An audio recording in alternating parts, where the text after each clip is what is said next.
Let's head to the voicemail of Truth and Reason. A lot of people calling in today.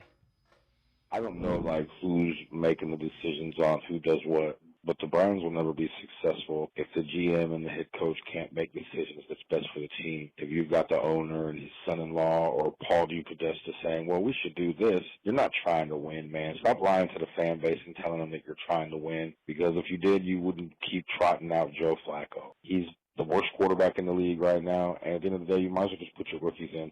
If not, you wasted 2 picks of guys who could have been playing. And Joe Flacco's past his prime. Time to hang him up, man. The juice is not worth the squeeze. Go Browns.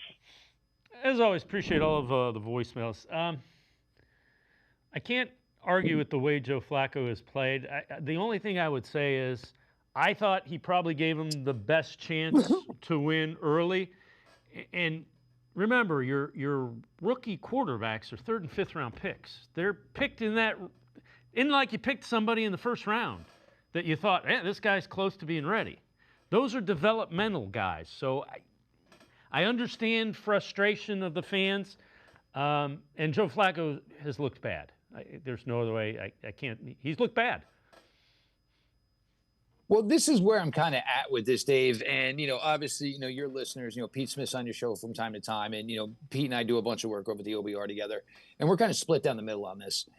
Pete is in the belief of, you need Joe in there because of the offensive line concerns, because you're playing so much young skill talent. They're not always lined up correctly. They may miss an assignment on a motion, and you need the veteran in there who knows every single drop of the offense to make sure you're not getting those mistakes, which could ultimately end up to pre-snap penalties. And God knows this team is in no position to be going 2nd and 15, 3rd and 13, which they do seem to be finding themselves in those situations. But I am standing on the opposite of, you cannot tell me that Dillon Gabriel is not going to play this position faster.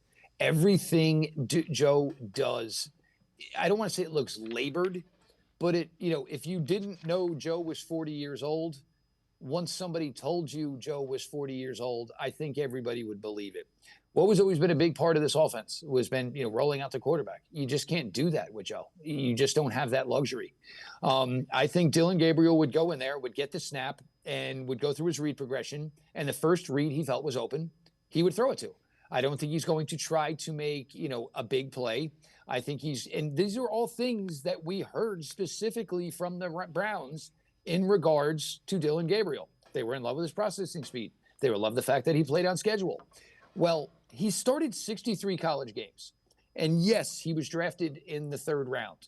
But if Dillon Gabriel was 6'1" and as opposed to 5'11", that probably could have changed things. Now, look, I can't say at 5'11" that Dillon Gabriel's size will or will not hurt him in the NFL.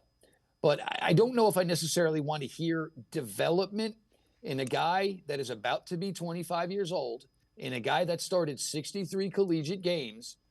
I don't know if that's a term we're going to use. If you think Dillon Gabriel can do everything Joe Flacco can do, and I'm not saying that that's much right now because obviously Joe is struggling, but if you can get all of this and from Dillon Gabriel that you're getting from Joe, then it makes no sense that Joe is starting. It obviously should be Dillon Gabriel.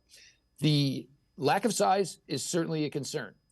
But I think at this point, Dillon knows enough of the offense, has enough experience that you're going to put him out there. The size is either going to hold him back from ever being a guy that plays a good amount in the NFL, or it's not.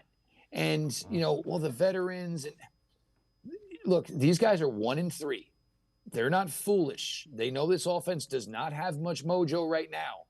And normally a kid does bring a little excitement, does bring a little bit of mojo.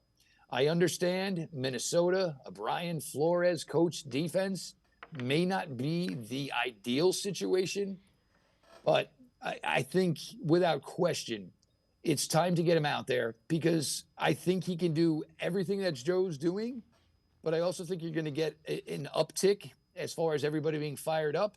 And I think Dillon Gabriel is just going to do everything at a lot quicker pace than Joe Flacco currently is.